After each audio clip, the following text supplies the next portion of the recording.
ఎందుకు ఎదురు తిరగటం లేదు అని ఒక్కసారి ఆత్మావలోకం చేసుకున్న తర్వాత అతను మార్పు కనబడింది. ప్రతిరోజు వాళ్ళు చేసిన వ్యాఖ్యలకు మీరు కౌంటర్లు ఇచ్చుకుంటూ, మీరు చేసే కౌంటర్లకు వ్యాఖ్యలు ఇచ్చుకుంటూ చివరికి అసలు విషయాన్ని మరుగునబడిపోతుంది. అదే పరిస్థితిలో స్పెషల్ స్టేటస్ అనేటువంటిది ఈరోజు మనకు కరిగిపోయింది. ఈ రోజున వైసీపీ ఎందుకు స్పెషల్ స్టేటస్ కావాలి అని మీరు ఎందుకు ప్రశ్నించలేకపోతున్నారు? ఎందుకు ప్రజల్లోకి వెళ్ళలేకపోతున్నారు? ఆల్రెడీ వెళ్ళాం 10 ఏళ్ళు, ఆల్రెడీ 10 ఏళ్ళు అంతకుముందు వెళ్ళాం. ఇప్పుడు తెలుగుదేశం పార్టీ అండతోనే ఎన్డీఏ గవర్నమెంట్ నిలబడింది. ఆల్రెడీ అయిపోయింది. వాళ్ళకి ఎవరనేది డిసైడ్. తెలుగుదేశం పార్టీ అండర్లో మీరు నిలబడింది అనుకుంటున్నారు. ఇప్పుడు మీరు క్వశ్చన్ అడిగి అసలు దిక్కు దివానం లేదు సార్. ముందు పోలవరానికి సంబంధించిన దానికి దిక్కు దివానం లేదు. అమరావతికి ఒక 1000 కోట్లు కూడా కేంద్రం డబ్బులు ఇవ్వట్లేదు. మీరు ఇంకా స్పెషల్ స్టేటస్ దాకా వెళ్ళారు. డబ్బులు వచ్చాయంటున్నారు, డెవలప్ చేస్తున్నామని చెప్పండి. ఇది ప్రపంచ బ్యాంక్ నుంచి 15,000 కోట్లు అప్పు, హట్కో నుంచి 13,000 కోట్లు. మీరు తెచ్చుకోలేకపోయారు, మీరు తెచ్చి ఏం చేయలేకపోయారు మీరు? దీనికండి అసలు మిమ్మల్ని ఎవరు అడిగారండి? అసెంబ్లీ 3 రాజధానులు అడిగారు, పబ్లిక్ అడిగారా? పబ్లిక్ కూడా అమరావతి రాజధాని ఎవరు అడగలరు. పబ్లిక్ ఏమైనా అమరావతి రాజధాని చేయాలని గొడవలు అని చేశారా? ఇక్కడ అమరావతి రాజధాని అనేటువంటిది ఫస్ట్ అమెండ్మెంట్ తెచ్చుకుని ఆంధ్రప్రదేశ్ అమరావతి రాజధానిగా పేరు మార్చారు. అసలు అదే రాంగ్ చేసింది. ఎట్లా? వాళ్ళు ఒప్పుకున్నది వేరు, తర్వాత మరి అదే జగన్మోహన్ రెడ్డి అమరావతిలో శాసన రాజధాని చేస్తాను ఎందుకు మాట్లాడాలి? ఒకసారి డిసైడ్ చేసిన తర్వాత ఆ ప్రాంత మనోభావాలు దెబ్బతినకూడదు, అక్కడ కూడా అభివృద్ధి జరగాలి అంటే సమానంగా అభివృద్ధి వికేంద్రీకరణ జరగాలన్న ఆకాంక్షతో అమరావతి రాజధాని, అమరావతితో పాటు 2 తీసుకోవాలని చెప్పి నిర్ణయం తీసుకున్నాం. సో దాంట్లో తప్పే ఉంది. మరి దాన్ని పబ్లిక్ యాక్సెప్ట్ చేయలేదు కదా. మీరు తీసుకున్న 3 రాజధానుల అంశాన్ని మీరు ఓటమిలో ఓడిపోయాం కాబట్టి దీన్ని యాక్సెప్ట్ చేయలేదని అంటే మరి చంద్రబాబు నాయుడు గారు అమరావతి రాజధాని అని చెప్పి డిసైడ్ చేశాడు. 2019లో చంద్రబాబు నాయుడుకి ఓటు ఎందుకు వేయలేదు మరి? అంటే అమరావతిని యాక్సెప్ట్ చేయలేదని అర్థం కదా. అప్పుడు కూడా ఆయన ఏదో కాస్త ఒక బిల్డింగ్ కట్టాడు కదా, కంటికి ఎదురు కనబడుతుంది కదా. ప్రజలు యాక్సెప్ట్ చేయలేదు. మీరేం చేశారు మరి? ప్రజలు యాక్సెప్ట్ చేయలేదు కదా. మీరు ఏమైనా అక్కడ కట్టగలిగారా? ఒక బిల్డింగ్ అమరావతిలో ఇప్పుడు కూడా 4 ఏళ్ళ తర్వాత మీరు ఉంటారు, నేను ఉంటా కదా. ఇప్పుడు కూడా ఏదైతే వాళ్ళు మసిపూసి మారేడికాయ చేస్తున్నారో 4 ఏళ్ళ తర్వాత కూడా అదే ఉంటుంది, కొత్తగా ఏమి ఉండదు. అప్పటికి ఏదో 3 ఏళ్ళ రాజధాని కడతామన్నారు కదా, ఎంత కడతారో చూద్దాం. మీరు అన్నట్టు యాక్సెప్ట్ చేయలేదు, మీరు తీసుకున్న నిర్ణయాన్ని ప్రజలు వ్యతిరేకించారంటే మరి చంద్రబాబు నాయుడు తీసుకున్న నిర్ణయాన్ని కూడా ప్రజలు వ్యతిరేకించి అదే వాళ్ళ కొడుకును కూడా ఓడించారు కదా. అప్పుడు వాళ్ళు చేస్తారని మీరు చేస్తారు, మన గుడిపూడి సంఘాలు కదా మాది ఆంధ్రప్రదేశ్. వాళ్ళు చేస్తారని మేము చేస్తాను కదా సార్. మీరు ఎట్లా ఉందంటే మీరు వాళ్ళు ఏమన్నా మీరు నోరు మూసుకొని కూర్చోవాలి, దాని మీద మీరు మాట్లాడకూడదు అంటే అది అసలు కుదరదు. అది కుదరదు. మీరు ఎన్ని రకాల మనిషిని టార్చర్ చేసి హింసించేసిన జగన్మోహన్ రెడ్డి గారిని, వాళ్ళ భార్యని, వాళ్ళ పిల్లల్ని, లేదంటే ఇంకా వాళ్ళ బంధువుల్ని, లేదంటే వైఎస్ఆర్సీపీలో మహిళల్ని ఎన్ని తిట్టినా మీరు మాత్రం కూర్చోవాలంటే స్ట్రైట్ గా అన్నం ఏంటంటున్నా కదా, కూర్చోలేమండి. ఏం చేద్దాం?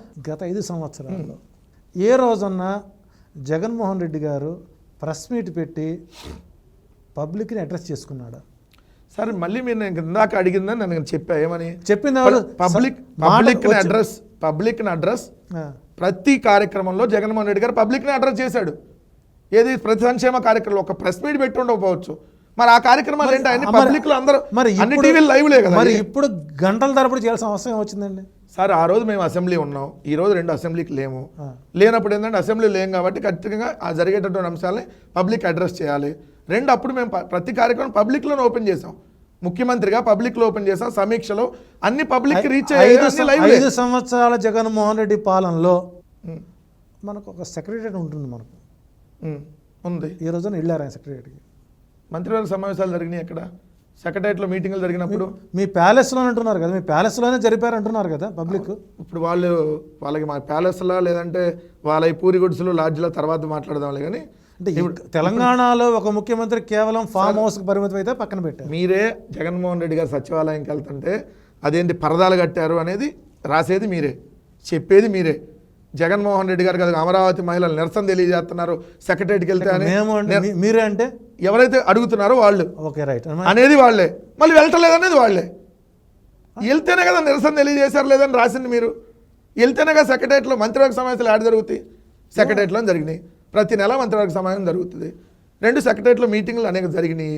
2 ఏళ్ళు కోవిడ్ సమయంలో కొంత జరగల. గత దాన్ని వదిలేసేసి మొత్తం ఏదో జరగలేదు.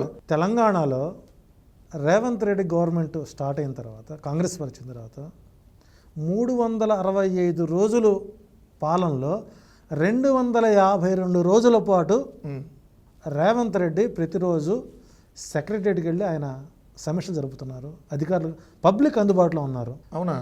100%. మన తెలంగాణలో చాలా దారుణంగా ఉంది పరిపాలన. రోజు పేపర్లో చదువుతున్నాం.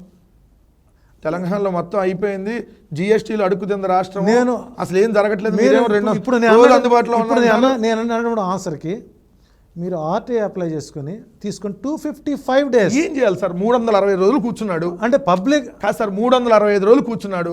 పని కావాలి కదా ప్రజలకి. ఇప్పుడు చంద్రబాబు నాయుడు ఉన్నాడు సార్, రోజు పొద్దున ఒకసారి ప్రెస్తో మాట్లాడతాడు, మధ్యాహ్నం ఒకసారి, రాత్రి నిద్రపోయేటప్పుడు కూడా మాట్లాడతాడు. ఈ సంవత్సర కాలంలో ఒక 1000 సార్లు ప్రెస్తో మాట్లాడుంటాడు. 1000 సార్లు అసలు నేను ప్రజలకు అది చేస్తున్నా ఇది చేస్తున్నా, మొత్తం అయిపోయింది, మిమ్మల్ని పేదరికం నుంచి లాక్కొచ్చా అన్నాడు. ఏ కుటుంబం పేదరికాన్ని తీసుకొని వచ్చాడు? ఈ ప్రెస్ మీట్లు పెట్టడం వల్ల, ఇన్నింటి వల్ల చంద్రబాబు నాయుడు గారు 1000 ప్రెస్ మీట్లు పెట్టాడు ఈ సంవత్సర కాలంలో. దీనివల్ల ఏమన్నా ప్రజలకి వనగారిన ఒక 0.01% ఉందా? పోనీ ఎవరన్నా మీడియా వాళ్ళకి ఉపయోగం, గంటల గంటలు బయటలు వస్తాయి. ఎవరన్నా మీడియా ముందుకు వచ్చి మాకు ఈ పథకం రాలేదు, మాకు ఈ లబ్ధి చేకూర్చలేదు అని ఏ పబ్లిక్ అన్నా టీవీ ముందుకు వచ్చి మాట్లాడుతుందా? కొడతారండి బాబు, మాట్లాడితే కొడతారు. చంద్రబాబు నాయుడు గారు వెళ్ళంగానే లాక్కొచ్చి తెలుగుదేశం వాళ్ళు కొడతారు.